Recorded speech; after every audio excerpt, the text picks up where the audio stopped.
Nama saya Ditya Arif Fauzi. Saya berbisnis tanaman anggrek, di mana bisnis saya ini terletak di Kecamatan Candimulyo di daerah Magelang.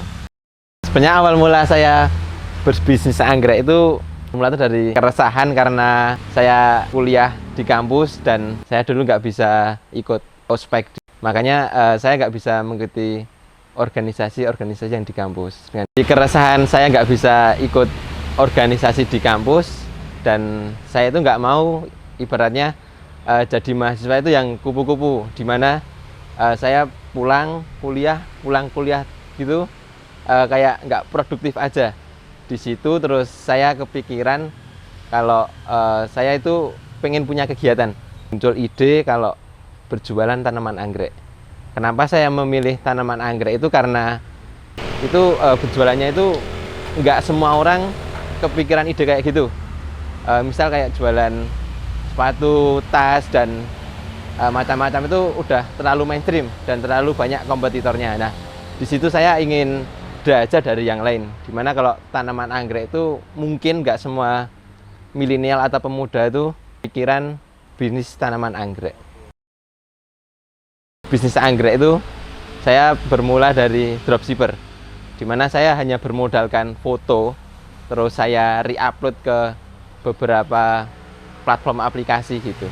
1 tahun saya bisnis anggrek secara dropshipper, dimana 1 tahun tersebut keuntungan atau cuan itu saya kumpulkan dan jadikan modal. Modal saya kumpulkan kurang lebih terkumpul sekitar 30 juta.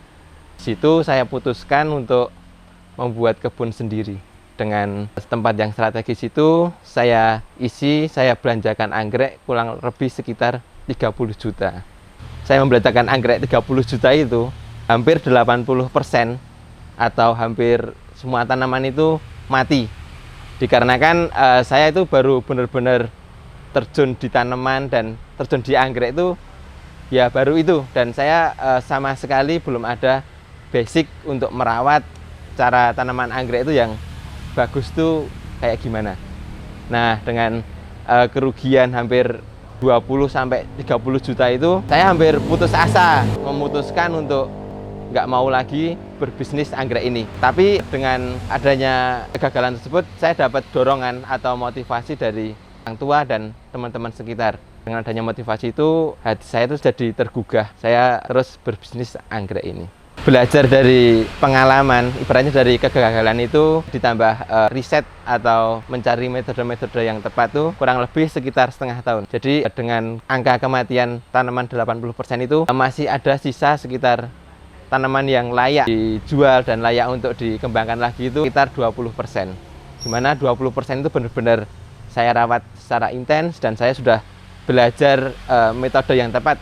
Cara perawatan anggrek itu yang bagus, yang cocok tuh kayak gimana. Saya terapkan ke sisa tanaman sekitar 20% itu, saya jual secara maksimal dan alhamdulillahnya sudah bisa menutup kerugian yang awal 80% tanaman itu hampir mati semua. Jenis yang jadi kebun saya atau yang saya perkembangbiakan tuh ada jenis Dendrobium, ada jenis anggrek grama, anggrek bulan, anggrek vanda, dan juga ada anggrek Oncidium. Setiap tanaman itu memiliki warna atau ID. Biasanya banyak konsumen atau dunia anggrek itu menyebut warna itu dengan ID. Karena setiap jenis tanaman anggrek itu hampir memiliki ratusan warna. Jadi setiap satu jenis anggrek itu ada ratusan warna yang bervarian gitu. Produk dari kebun kami, kebanyakan konsumen itu memilih tanaman Dendrobium. Mengapa? Dikarenakan Dendrobium itu lebih kebal, dalam artian dia mudah beradaptasi ke berbagai cuaca, kayak cuaca dingin itu juga bisa, di cuaca panas Dendrobium itu juga bisa. Dan yang jelas dari segi perawatan tuh Dendrobium cenderung lebih mudah daripada jenis tanaman anggrek yang lain.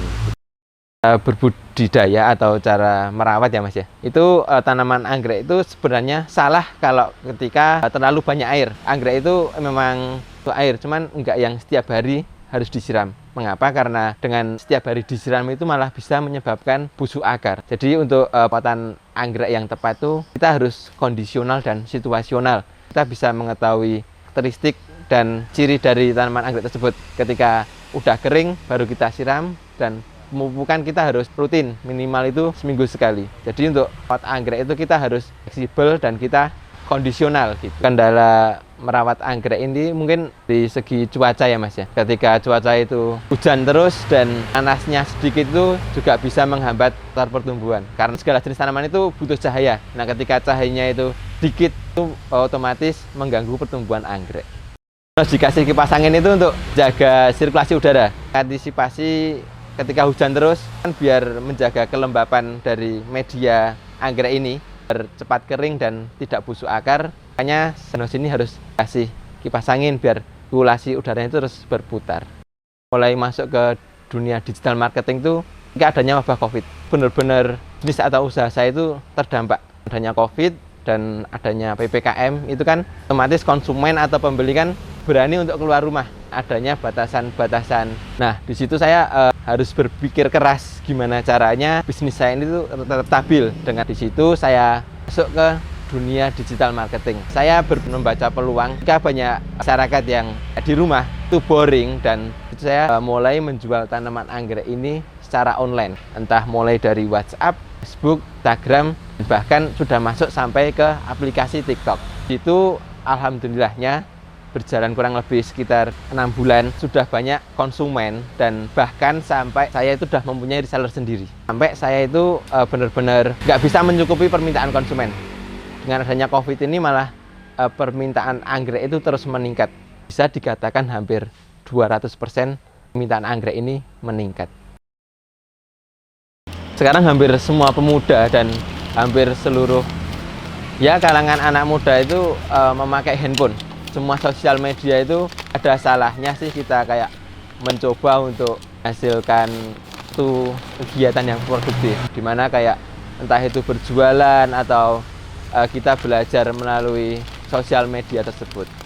Soalnya kalau kita usia muda cuman memanfaatkan aplikasi tersebut cuman buat hiburan, mungkin hahaha gitu, menurut saya itu kurang produktif.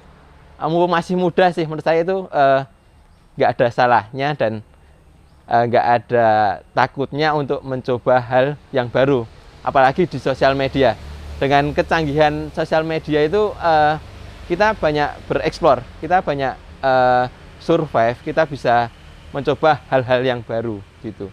Dengan sosial media menurut saya itu benar-benar membantu, dan ketika kita mau memulai, kita itu benar-benar dibantu dengan adanya sosial media tersebut. Jadi jangan takut untuk mencoba hal yang baru di sosial media, ini benar-benar sangat membantu.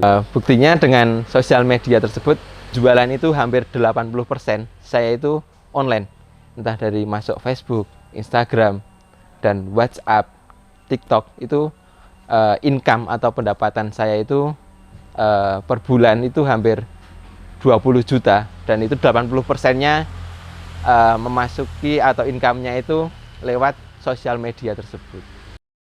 Menurut saya peluang berbisnis di dunia pertanian itu menurut saya itu prospek banget, dan untuk jangka kedepannya itu juga bagus. Mengapa? Karena sekarang milenial atau bahkan orang-orang sekitar tuh menganggap pertanian itu mungkin sebelah mata.